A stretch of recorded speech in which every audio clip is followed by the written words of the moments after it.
Hello friends, आप सबका स्वागत है आपके अपने यूट्यूब चैनल कैरियर प्लांट पे। और आज फिर हम हाजिर हैं आपके लिए करंट अफेयर्स शो में 20 क्वेश्चन लेकर के। और ये काफ़ी इम्पॉर्टेंट होने वाला, आपका जो भी एग्ज़ाम होने वाला, आपके निरंतर बने रहिए हमारे साथ। मैं गारंटी लेता हूँ करंट अफेयर्स सेक्शन से एक भी क्वेश्चन ऐसा आपके एग्ज़ाम में आएगा जो यहाँ पे ना आया हो, तो फिर आप मुझे बताइएगा कि ये क्वेश्चन एग्ज़ाम में आया है और वो आपने यहाँ पे कवर नहीं किया था। हर एक क्वेश्चन को मैं इंपॉर्टेंट क्वेश्चन जो आपके एग्जाम में आने वाला होता है, छपने वाला होता है, बहुत बारीकी से मेहनत करके मैं उसे यहाँ पे कॉपीराइट करता हूँ और फिर जाके आपके सामने लाता हूँ, ताकि आप और भी सब्जेक्ट के पीछे अपना ध्यान लगा सके। यहाँ पे आपको मैथ, रीजनिंग और करंट अफेयर्स का कंप्लीट पैकेज प्रत्येक दिन मिलेगा। आप हमारे साथ बने रहिए इसी उत्साह और उमंग के साथ, क्योंकि हमारे लिए वो एनर्जी का काम करती है। आइए हम लोग चलते हैं बिना देर किए हुए करंट सेक्शन में। और आज का पहला क्वेश्चन आपके सामने ये है कि इनमें से किस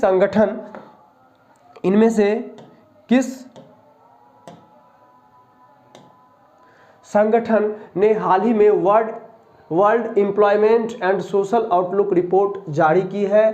तो ये जारी करने वाला जो संगठन होता है यह है अंतर्राष्ट्रीय श्रम संगठन। याद रखिएगा, अंतर्राष्ट्रीय श्रम संगठन, जिसको बोलते हैं हम लोग ILO, इंटरनेशनल लेबर ऑर्गेनाइजेशन। याद रखिएगा, इसको हम लोग फुल फॉर्म में बोलते हैं इंटरनेशनल लेबर ऑर्गेनाइजेशन। ये होता है ILO, जिसका मुख्यालय कहाँ है, जरूर पूछेगा आपसे, पूछता भी है। जिनेवा, ये कहाँ पड़ता है? स्विट्जरलैंड में। तो इन्होंने जो आउटलुक जारी किया है, इस आउटलुक में इन्होंने बताया है कि 2022 में 207 मिलियन बेरोजगारी रहने वाली है, अनएम्प्लॉयमेंट रहने वाली है, जो कि 2021 से 21 मिलियन ज़्यादा है। याद रहेगा आपको कि नहीं याद रहेगा कि इनमें से किस संगठन ने world employment and social outlook report जारी किया है? ये कौन जारी किया है? अंतर्राष्ट्रीय श्रम संगठन, जिसको ILO बोलते हैं। इसका मुख्यालय जेनेवा स्विट्जरलैंड में है। इन्होंने ये बताया है कि 2000 में जो बेरोजगारों का जो आंकड़ा है, डाटा है, वो 207 मिलियन रहने वाली है, जो पिछले वर्ष 2021 की तुलना में 21 मिलियन क्या है? ज़्यादा है। चलिए दूसरा क्वेश्चन की तरफ बढ़ते हैं, और वो है आपका, निम्न में से किस पुरस्कार से सम्मानित गरीबों की आवाज़ के रूप में याद की जाने वाली सामाजिक कार्यकर्ता शांति देवी का हाल ही में निधन हो गया? तो उनको मिला था पद्मश्री अवार्ड। याद रखिएगा, ये हमारे देश का चौथा सबसे बड़ा अवार्ड है, जो किसी भी क्षेत्र, चाहे वो सामाजिक हो, वैज्ञानिक हो, या फिर कला हो, खेल हो, शिक्षा हो, किसी भी क्षेत्र में उत्कृष्ट प्रदर्शन के लिए उनको ये अवार्ड दिया जाता है। जो मिला था सामाजिक कार्यकर्ता शांति देवी को, उनका निधन हो गया। तो याद रखिएगा, क्वेश्चन कहाँ से आ सकता है कि शांति देवी, जिन्हें पद्मश्री अवार्ड से नवाजा गया था, वो किस क्षेत्र से जुड़ी थी? तो आपका आंसर होना चाहिए सामाजिक क्षेत्र से। वो एक सामाजिक कार्यकर्ता थी। अब रहने वाली कहाँ की थी? तो भाई वो उड़ीसा की रहने वाली थी, और उनका एक नाम और भी है, लुंगड़ी देवी। याद रखिएगा, उनका एक नाम और भी है, लुंगड़ी देवी। याद रखिएगा भाई, क्वेश्चन कुछ भी पूछ सकता है, क्योंकि हमें तो बच्चों को छांटना है। SRRB मान रखे हैं, और देख ही रहे अभी जो चल रहा है आजकल ट्विटर पे भी बहुत सारा कैंपेन चल रहा है कि भाई RRB ने जो 20 गुना रिजल्ट नहीं दिया है, कहने को तो दिया है लेकिन नहीं दिया है, उसके अगेंस्ट में। तो यही चीज़ है कि इनका नाम है लुंगड़ी देवी। ये उड़ीसा की रहने वाली है, और ये एक सामाजिक कार्यकर्ता है जिनका नाम है शांति देवी। इन्हें पद्मश्री अवार्ड मिला था। तो इस 5 में से कोई भी एक पॉइंट हाइड करके, छिपा के आपसे क्वेश्चन अराइज किया जा सकता है। याद रखिएगा, शांति देवी सामाजिक कार्यकर्ता, उड़ीसा की रहने वाली, दूसरा नाम लुंगड़ी देवी, अवार्ड पद्मश्री। ठीक है, चलिए अगला क्वेश्चन देखते हैं हम लोग। ये है कि निम्न में से कौन सी टेलीकॉम कंपनी UPI ऑटो पे शुरू करने वाली कंपनी पहली दूरसंचार कंपनी बन गई है? तो आपने अभी तक देखा होगा, जैसे पेटीएम, फोन पे, उसी में एक आया है रिलायंस जियो। याद रखिएगा, रिलायंस जियो, इन पे तो साक्षात इनका हाथ आपको पता ही होगा। तो ये ऐसी पहली कंपनी है जो UPI ऑटो पे शुरू करने वाली पहली दूरसंचार यानी टेलीकॉम कंपनी बनी है, रिलायंस जियो। चलिए अगला क्वेश्चन देखते हैं हम लोग। सर्वश्रेष्ठ फीफा फुटबॉल पुरस्कार 2011 में किस खिलाड़ी को सर्वश्रेष्ठ फीफा पुरुष खिलाड़ी के अवार्ड से सम्मानित किया गया है? तो आप देखिए वो कौन से हैं, रॉबर्ट लेवेंडोस्की। रॉबर्ट लेवेंडोस्की, इसको किस वर्ग में मिला है? पुरुष वर्ग में मिला है। और ये कहाँ के रहने वाले हैं? पोलैंड के रहने वाले हैं। ये कहाँ के रहने वाले हैं? पोलैंड के रहने वाले हैं। अब जब पुरुष के क्षेत्र में पूछा है तो आपको पूछा जाएगा भाई महिला के क्षेत्र में भी किसको मिला है? महिला के क्षेत्र में किसको मिला है? तो आप कहेंगे एलेक्सिया पुटेलस। एलेक्सिया, जी भाई बिल्कुल एलेक्सिया पुटेलस को मिला है। ये महिला के क्षेत्र में ये अवार्ड मिला है। महिला के क्षेत्र में फीफा फुटबॉल पुरस्कार 2021 में पुरुष का जो मिला है वो रॉबर्ट लेवेंडोस्की को मिला है, जो पोलैंड के रहने वाले हैं। और महिला एलेक्सिया पुटेलस को मिला है। ये किस जगह से है? ये बार्सिलोना। फुटबॉल का बहुत बड़ा ये क्षेत्र है, बहुत अच्छे अच्छे खिलाड़ी यहाँ से निकल के आते हैं। लियोनो मेसी आपको याद होगा, ये यहीं के रहने वाले हैं। तो एलेक्सिया पुटेलस याद रखिएगा, पुटेलस इनको महिला श्रेणी में फीफा अवार्ड मिला है फुटबॉल का सर्वश्रेष्ठ खिलाड़ी का। और पुरुष जो पोलैंड के हैं इनको लेवेंडोस्की याद रखिएगा, ठीक है। चलिए अगला क्वेश्चन है, दुबई में अंतर्राष्ट्रीय लोक कला महोत्सव में किस राज्य की लावनी कलाकार सुमित भाले ने गोल्ड मेडल जीता है? भाई साहब याद रखिएगा कौन सी कला? लावनी कला, और उसका नाम क्या है? सुमित भाले। ये गोल्ड मेडल जीता है। तो ये रहने वाले हैं महाराष्ट्र के, क्योंकि यहीं की ये लोक कला है। कौन सी लोक कला है? लावनी लोक कला है, जो गीत और नृत्य का संयोजन है, का मिला हुआ एक प्रकार की ये कला है और इसका नाम है लावनी कला। इस क्षेत्र में सुमित भाले को मिला है गोल्ड मेडल, जो महाराष्ट्र के है। और इसका आयोजन कहाँ हुआ था? दुबई में। भाई साहब ये भी याद रखिएगा, इस लोक कला का, अंतर्राष्ट्रीय लोक कला का आयोजन कहाँ हुआ था? दुबई में हुआ था। अंतर्राष्ट्रीय लोक कला का आयोजन कहाँ हुआ था भाई साहब? दुबई में हुआ था। और अंतर्राष्ट्रीय लोक कला में जो हमारे भारत से जीती है गोल्ड मेडल, वो लावनी लोक कला के क्षेत्र में। किस लोक कला के क्षेत्र में? लावनी लोक कला के क्षेत्र में। और ये कहाँ से, कहाँ का है लोक कला, नृत्य लोक कला?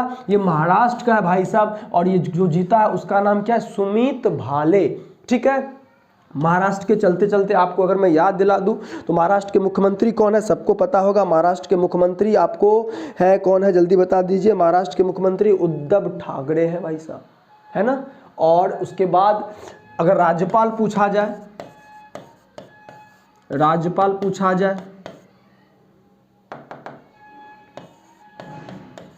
तो भगत सिंह केसरिया है राज्यपाल, ठीक है। ये भी याद रखिए। चलिए अगला क्वेश्चन हम लोग देखते हैं। इनमें से किस देश के पूर्व प्रधानमंत्री तौसिकी कैफू का हाल ही में 91 वर्ष की आयु में निधन हो गया? तो जापान के थे और 1989 से 1991 के बीच का इनका कार्यकाल था। 1989 से 1991 के बीच का इनका कार्यकाल था। किनका?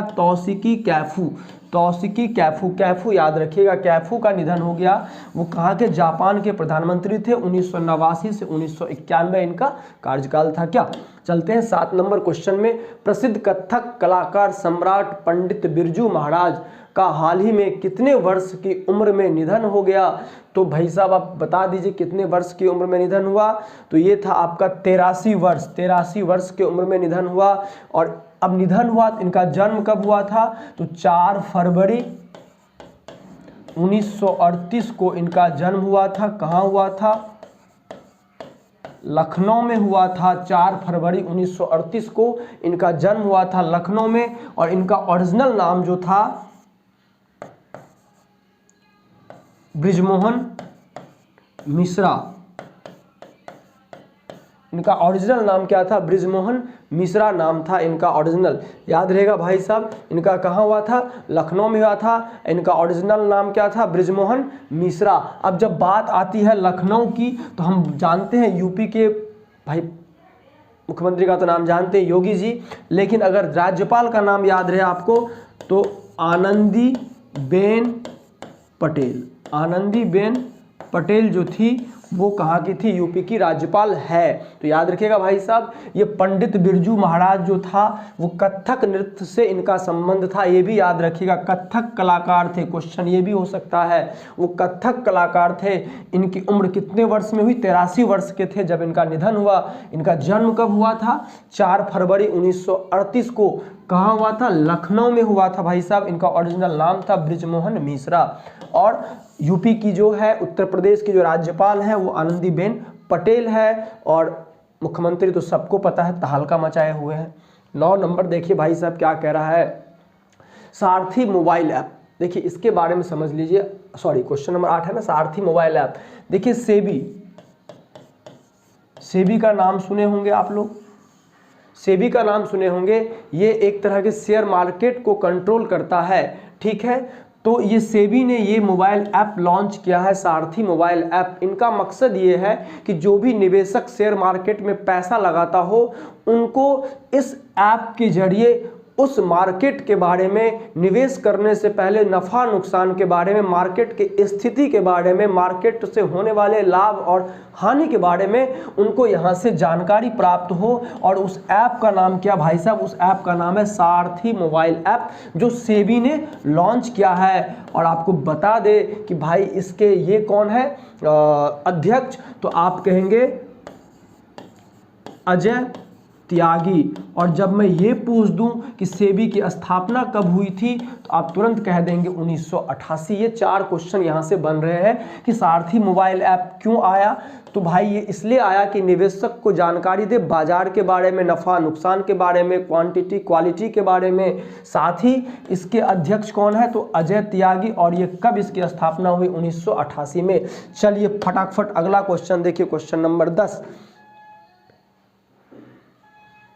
हाल ही में किसे हिंदी भाषा के लिए वर्ष 2021 का साहित्य अकादमी पुरस्कार मिला। भाई साहब याद रखिएगा, दया प्रकाश सिन्हा। दया प्रकाश सिन्हा, दया प्रकाश सिन्हा को ही क्या मिला है, साहित्य के क्षेत्र में, साहित्य के क्षेत्र में साहित्य अकादमी पुरस्कार मिला है हिंदी भाषा के लिए। हिंदी भाषा के लिए अलग अलग भाषा में दिया जाता है भाई साहब, तो हिंदी भाषा के लिए जो मिला है साहित्य अकादमी पुरस्कार वो दया प्रकाश सिन्हा को मिला है। आइए अगला क्वेश्चन देखते हैं, क्या है। हाल ही में कुबलांगी गांव भारत का पहला सैनिटरी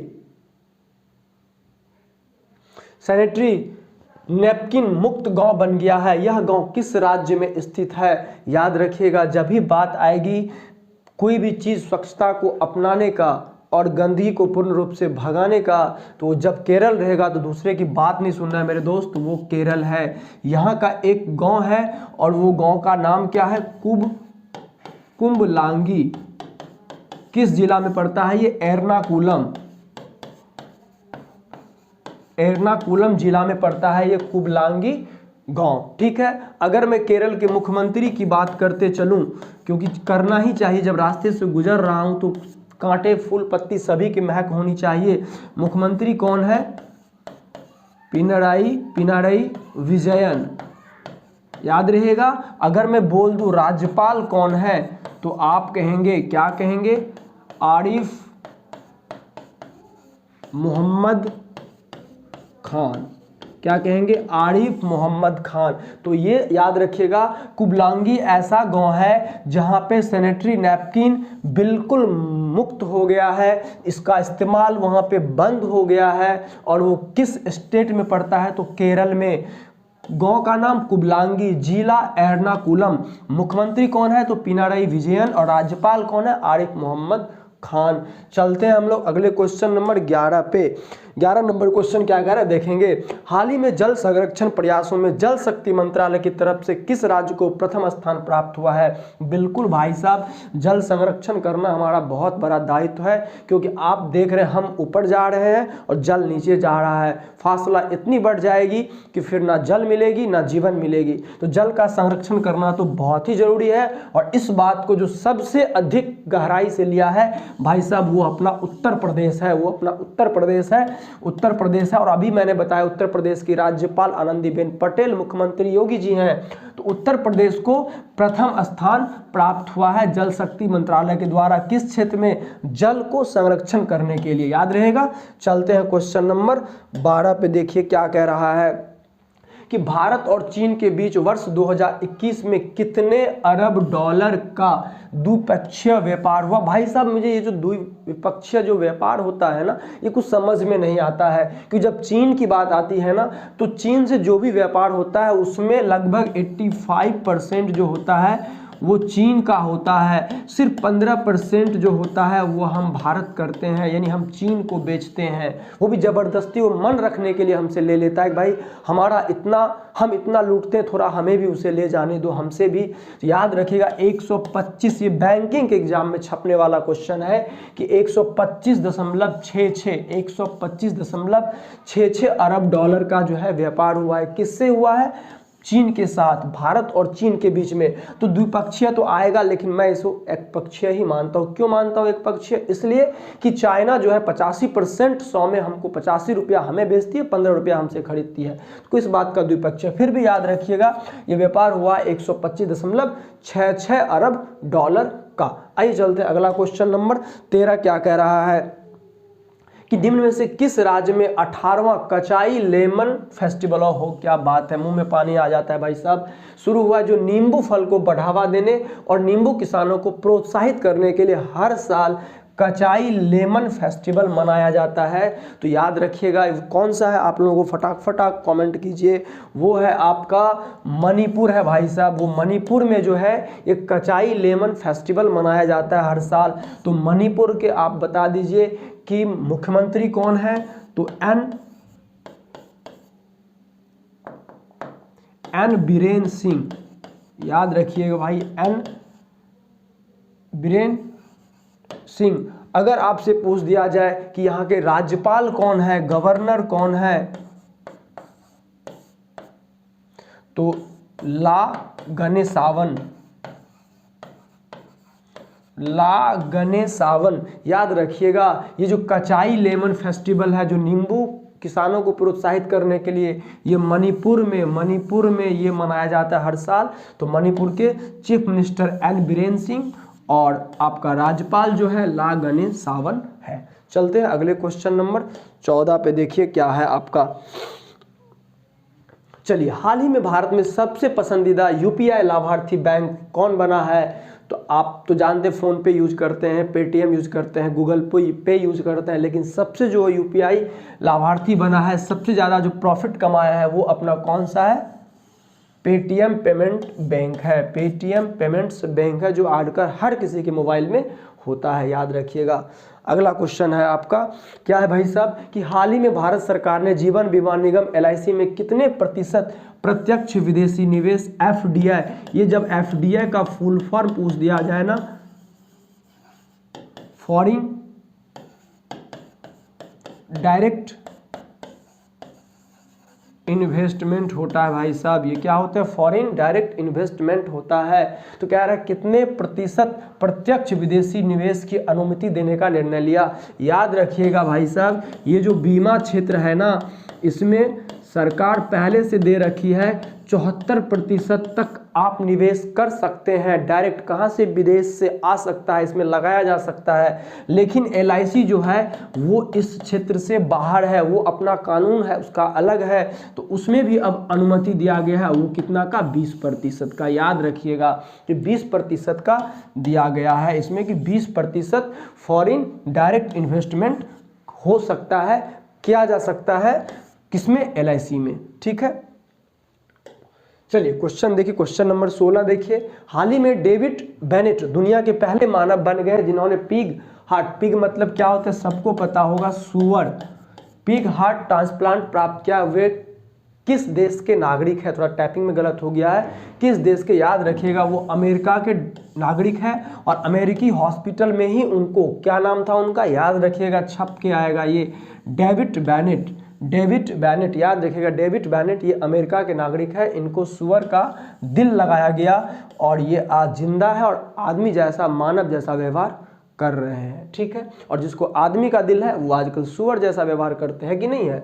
तो अच्छा है भाई, सुअर का दिल आदमी से आजकल बढ़िया हो चला है। तो अमेरिका के नागरिक हैं, कौन है? डेविड बेनेट, जिन्हें सुअर का दिल लगाया गया है, ठीक है। चलिए अगला क्वेश्चन देखते हैं कि हाल ही में अभिनेता मिहिर दास, भाई ये तो मैं तो उड़ीसा में रहा हूँ तो मैं उन्हें जानता भी हूँ क्योंकि बहुत सारा मूवी लगता था। तो मिहिर दास का 63 साल की उम्र में निधन हो गया। वो किस भाषा के मशहूर अभिनेता थे? एकदम भाई साहब वो उड़िया के मशहूर अभिनेता थे मिहिर दास, जिनका 63 साल के उम्र में निधन हो गया। चलिए क्वेश्चन नंबर 18 पे चलते हैं। हाल ही में भारत के सबसे पुराने भालू, याद रखिएगा, भारत के सबसे, ये भी एक लाइन याद रखिएगा, भारत के सबसे पुराने भालू का नाम क्या है? गुलाबो का वन विहार राष्ट्रीय उद्यान में निधन हो गया। वन विहार राष्ट्रीय उद्यान किस राज्य में स्थित है? कहीं राजस्थान दे दिया तो गुलाबों का शहर आप जयपुर राजस्थान मत मार देना, क्योंकि गुलाबो भालू है और ये किस में रहता है? वन विहार राष्ट्रीय उद्यान इसका आवास क्षेत्र था। तो ये कहाँ पे आता है? ये आपको पड़ता है मध्य प्रदेश में। तो आपसे क्वेश्चन पूछा जाएगा कि भारत का सबसे पुराना राष्ट्रीय भालू, पुराना भालू का नाम क्या है? तो आप कहेंगे गुलाबो। या पूछा जाएगा कि वन विहार राष्ट्रीय उद्यान कहाँ है? तो आप कहिएगा एमपी में, ठीक है। चलिए क्वेश्चन नंबर 19 नंबर क्वेश्चन है, अली खान इस्माइलोव हाल ही में किस देश के नए प्रधानमंत्री बन गए हैं? तो याद रखिएगा कजाकिस्तान के अली खान इस्माइलोव हाल ही में प्रधानमंत्री बन गए हैं। और अंतिम क्वेश्चन आप देख लीजिए, हाल ही में राष्ट्रीय विज्ञान दिवस 2022 की थीम के रूप में, बिल्कुल VVI क्वेश्चन है, याद रखिएगा, छपेगा ही छपेगा किसी शिफ्ट में। हाल ही में राष्ट्रीय विज्ञान दिवस 2022 की थीम के रूप में integrated approach in science and technology for sustainable future की घोषणा की गई है। तो राष्ट्रीय विज्ञान दिवस 2022 किस दिन मनाया जाएगा? तो याद रखिएगा ये आपका 28 फरवरी को मनाया जाएगा। आपसे ज़्यादातर पूछा जाएगा कि विज्ञान दिवस किस दिन मनाया जाएगा, कहिएगा 28 फरवरी। अगर इसका थीम पूछेगा तो एक वर्ड याद रखिएगा, इंटीग्रेटेड अप्रोच। बस 2 ही वर्ड से काम चल जाएगा, इंटीग्रेटेड अप्रोच, और आपका काम चल जाएगा। विज्ञान दिवस 28 फरवरी, और अगर पूछेगा आपसे थीम तो इंटीग्रेटेड अप्रोच। तो उम्मीद करेंगे आपको ये क्वेश्चन नंबर 20 था, आपको उम्मीद करेंगे सारा हमारा हम जो कंटेंट लाते हैं बिल्कुल छपने वाली अच्छा लग रहा होगा। और यदि अच्छा लग रहा होगा तो बिल्कुल एक लाइक जरूर कीजिएगा, क्योंकि वो हमें प्रोत्साहित करती है अगले दिन फिर उसी एनर्जी, फिर उसी उमंग, जोश, जुनून के साथ फिर से ये करंट अफेयर्स का ये वीडियो आपके सामने लाने के लिए। Thank you, bye bye.